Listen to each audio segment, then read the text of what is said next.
to our campus. Good luck in your coursework and growth during your first year.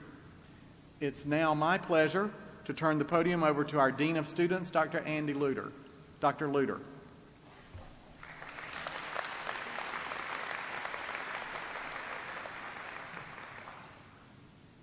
Dr. Cynthia Alby is Professor of Secondary Education and has been a member of the Georgia College faculty since 2001.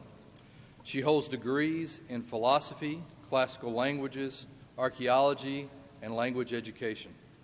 Dr. Alby is the 2016 winner of the University Award for Excellence in the Scholarship of Teaching and Learning. She lives on a farm just south of Milledgeville where they raise critically endangered breed of sheep and a rare breed of livestock guardian dogs. Help me welcome Dr. Cynthia Alby to the podium to give today's keynote address entitled, "We Believe in the Power of Reason."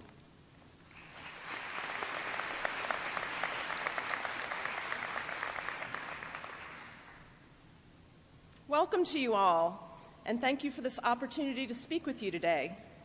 Before I get into the meat of what I'd like to say, please humor me for just a moment because I'd like to mention a few things that I personally believe. I believe you are incredibly fortunate to be at this university. It's hard to imagine a more ideal place, a public education that is the equivalent of an expensive university, on a beautiful campus in a lovely small town with brilliant faculty dedicated to the art of teaching who will give you the kind of personalized attention that is so hard to get elsewhere. And I believe that your generation is on the right track. Don't listen to those who denigrate your generation. You know who really knows you? We do.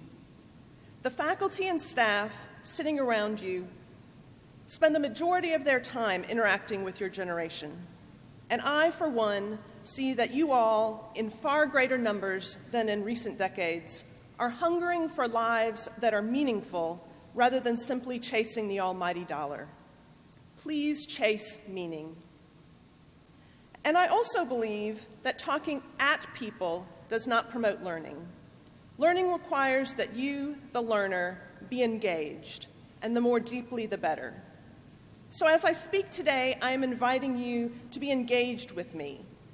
I'm going to ask you questions, and these are not rhetorical questions. I want you to actually think about the answer in your heads. And sometimes I'm going to be silent for a few moments so you can think.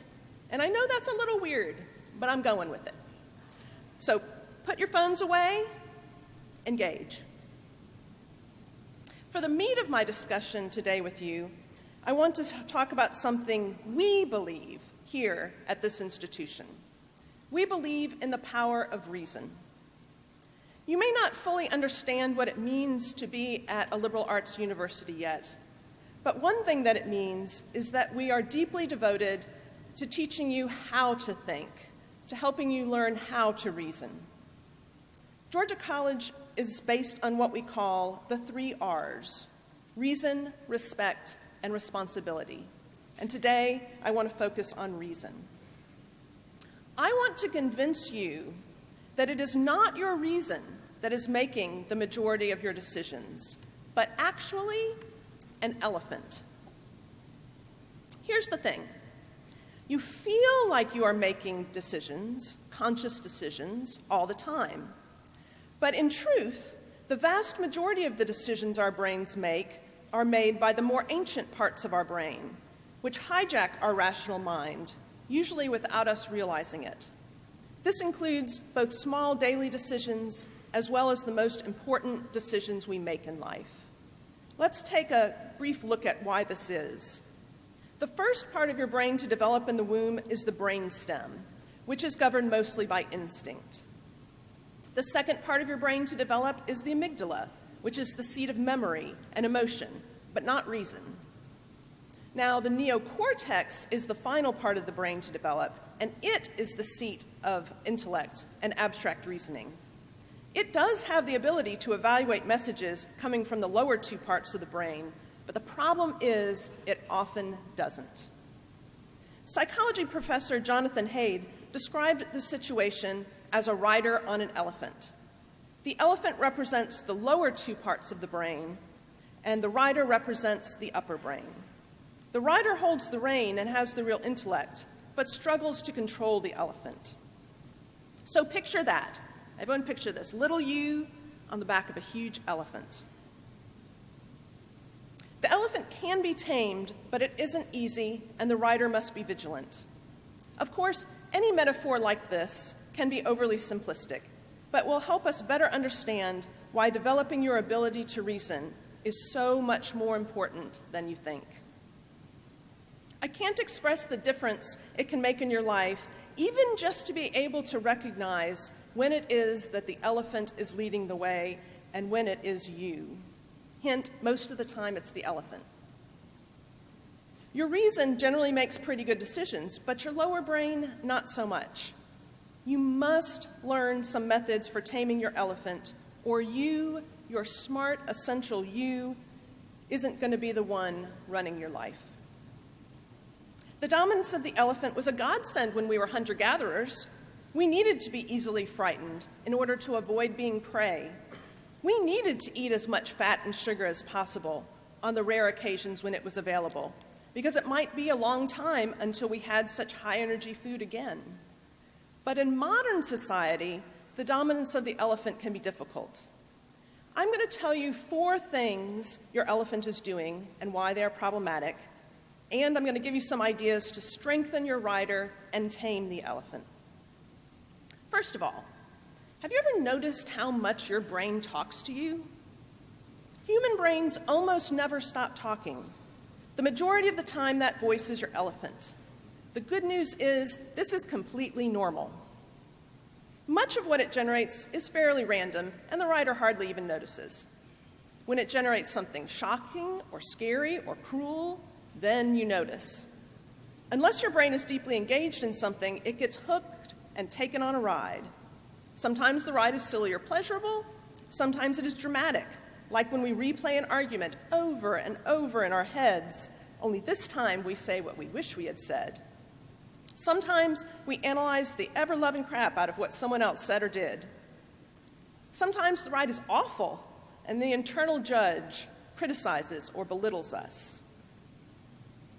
How often does your brain do these kinds of things? I'm going to repeat that and then be quiet for a moment and let you really think about this. How often does your brain do these kinds of things?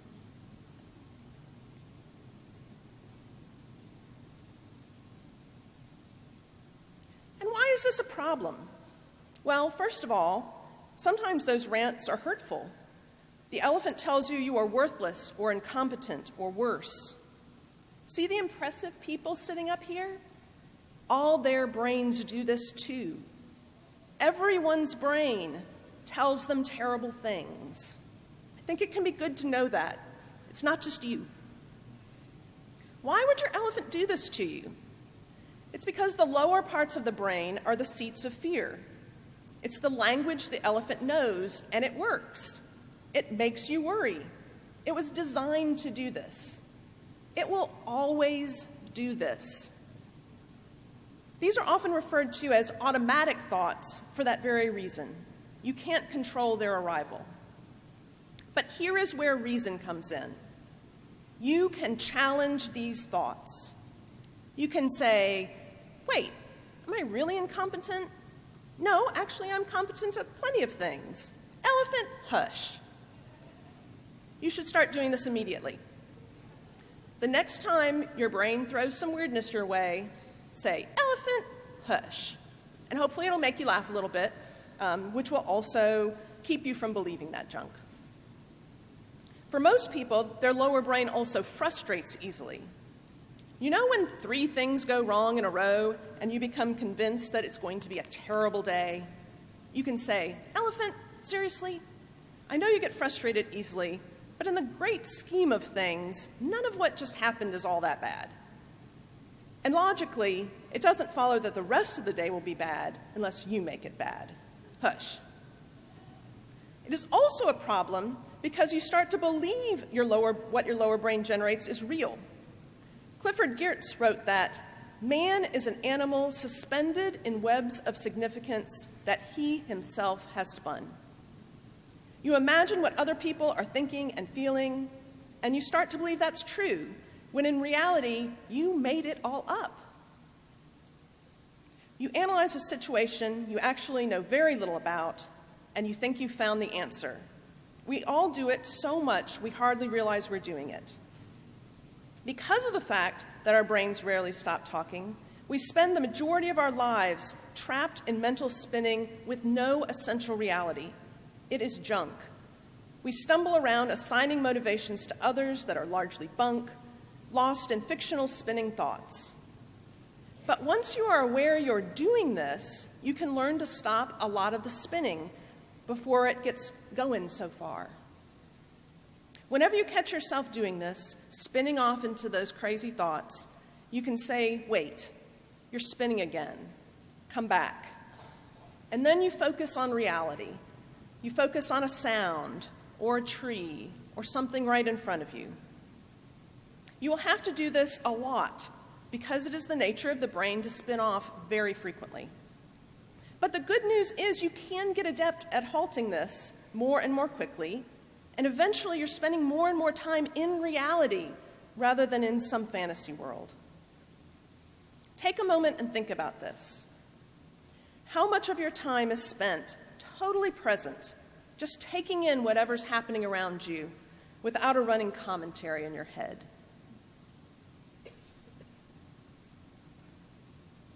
And I'm not saying you should never do something like analyzing a situation.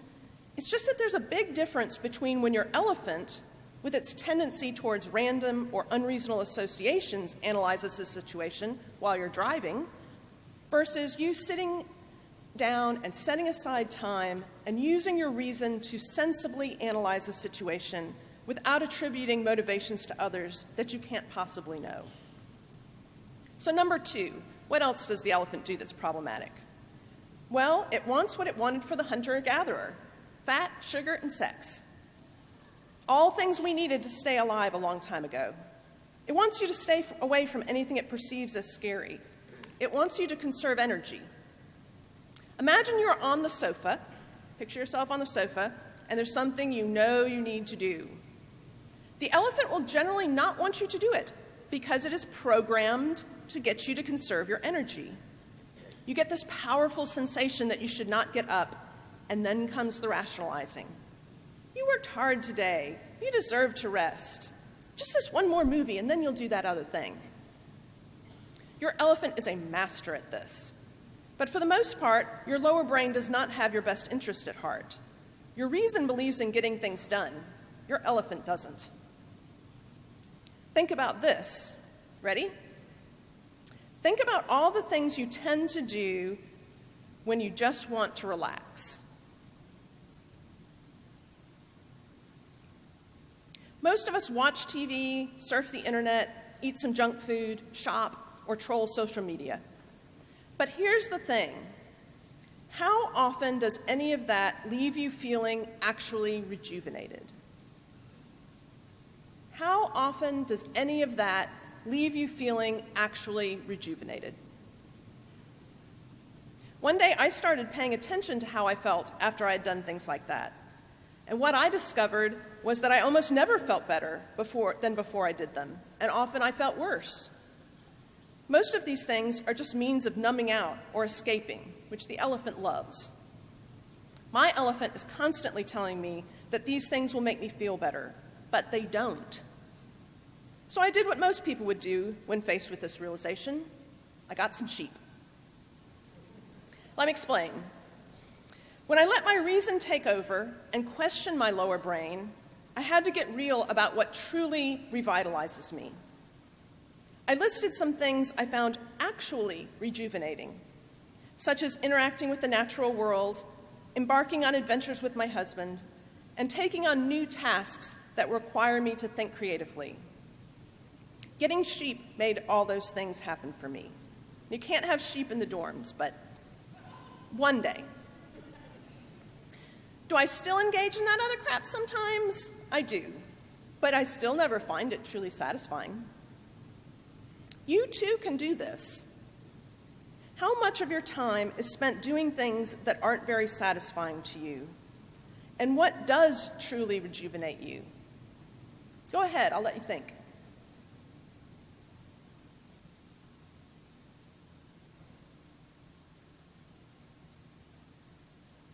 Another problem with the elephant is that it desperately wants life to be good all the time. But you know that life is often difficult. Being frustrated by the fact that life is difficult is like being frustrated that the grass is green. If you had a friend who was deeply frustrated that the grass was green, you would say, "Dude, that's just the way it is. You have got to get over this." So too should we say to our elephant, things are often not the way you want them to be. You have got to get over wanting it to be otherwise. So what do we do about this? You can allow yourself to hold life's inevitable difficulties differently and change your relationship with them. You practice not running away from what you don't like. My new mantra is, be here and breathe. My whole life has led to this moment. What is it offering me? And number 4, did you know that when it comes to your most deeply held beliefs, often it is the elephant who is making the decisions? Why is it that people will rarely let go of cherished ideas, even when provided with strong evidence that refutes their position? Research from Jonathan Haidt and others suggests that when you take a position on something, it is because your lower brain generates a gut feeling, and then your upper brain invents an argument to support that feeling. Let me repeat that. Your lower brain generates a gut feeling, often based on some kind of fear or need, and then your higher brain invents an argument to support that feeling. Our beliefs may seem based in reason, but generally they are not. It was extremely important for hunter-gatherers to agree with those closest to them, because being shunned could be deadly. So the elephant strives to keep our beliefs in tune with those in our social group. This makes us easy prey for politicians and the media who know how to play on our fears to keep us tuned in. But here's where reason can help.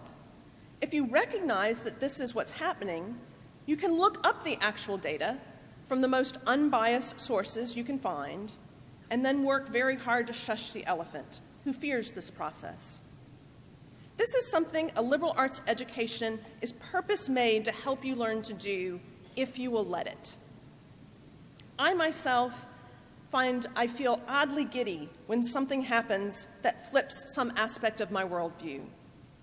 I went to a liberal arts college myself. Maybe that's where I learned that. So in summary, let reason take charge of your life more often. Let me remind you how to do that. Challenge the automatic thoughts. Talk back to the elephant's nonsense and attacks. Don't live in a web of fantasies, rants, analyses, and made-up conversations. When you see yourself going there, say wait, and bring yourself back to reality. Pay close attention to what really rejuvenates you, as opposed to what you think does, but actually doesn't. Don't let the elephant keep fooling on this. Life's too short. Actively work on not being so bothered by the fact that life often isn't what you want it to be. Try my mantra when you find things aren't going as you want. Be here and breathe. My whole life has led to this moment. What is it offering me? The editor of This I Believe notes that, at its heart, this book is an invitation to make the attempt yourself, and I hope you will do that. But before you do, remind yourself that your original views may have been generated by fearful or needy feelings rather than reason. Seek ideas that contradict your views. When you are ready to say, "This I believe," let your writer be the one doing the talking. I will close with a quotation from George Washington, which sums up well where most of you are in life right now.